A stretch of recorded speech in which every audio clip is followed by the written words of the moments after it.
Hello and welcome back to another episode of the Smart Recovery Series, Tips and Tools for Recovery That Works. In some of our previous episodes, we talked about unconditional self-acceptance and unconditional other acceptance. So today, let's take a look at unconditional life acceptance, or ULA. Let's start with the question, are you satisfied with your life? If not, maybe it's because of money issues, health concerns, professional challenges, relationships, feelings of inadequacy, or the result of your recovery challenges. Life dissatisfaction is so widespread that many religious traditions base their metaphysical foundations on the promise of a better life after this one. We're taught from birth that life is a struggle to learn, to grow, to prosper, to thrive, to constantly improve. Unfortunately, life doesn't always cooperate. As we said in our last episodes, life is chaotic, messy, unfair, and capricious at times.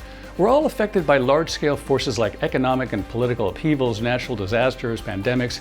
As a result, many of us feel like we have no control over the circumstances of our lives, and this creates a tension between what we would like or expect to have in our lives and what actually does happen in our lives. The end result for many is that we may indulge in an addictive substance or behavior as a way to cope with that dissatisfaction. So how does unconditional life acceptance come into play? Well, as we discussed in our episode on unconditional other acceptance, we need to examine our irrational beliefs about life itself. Like demands. My life has to be absolutely perfect. Shouldn't I have a great life by now? Well, assuming or insisting that life needs to be perfect creates an unreal expectation and opens us up to disappointments. There is no reason why life must go the way we want it to and perfect every time. Or overgeneralizations. My life will always be horrible. Love is always hard. Well, life situations can always improve. That's really up to you. And indulging in your addictive behavior of choice will probably not lead to improvements in your life. Usually the opposite.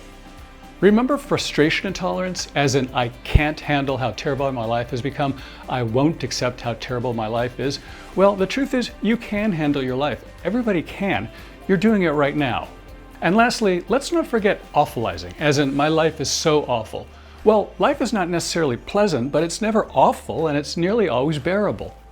There are many things in life that you have little or no control over whatsoever. Making determination of what you can and can't control is important and perhaps the key point in achieving unconditional life acceptance.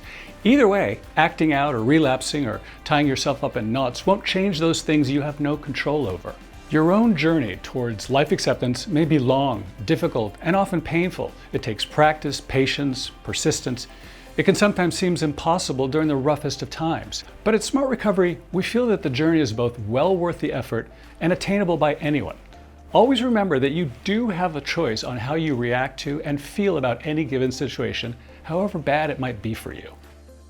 If you think about life's challenges in this life, unconditional life acceptance could eventually become a powerful tool in succeeding at long-term recovery. Hey, I hope these Smart Recovery episodes really help. If you've used them, we'd love to hear from you. Drop us a line at tipsandtools@smartrecovery.org.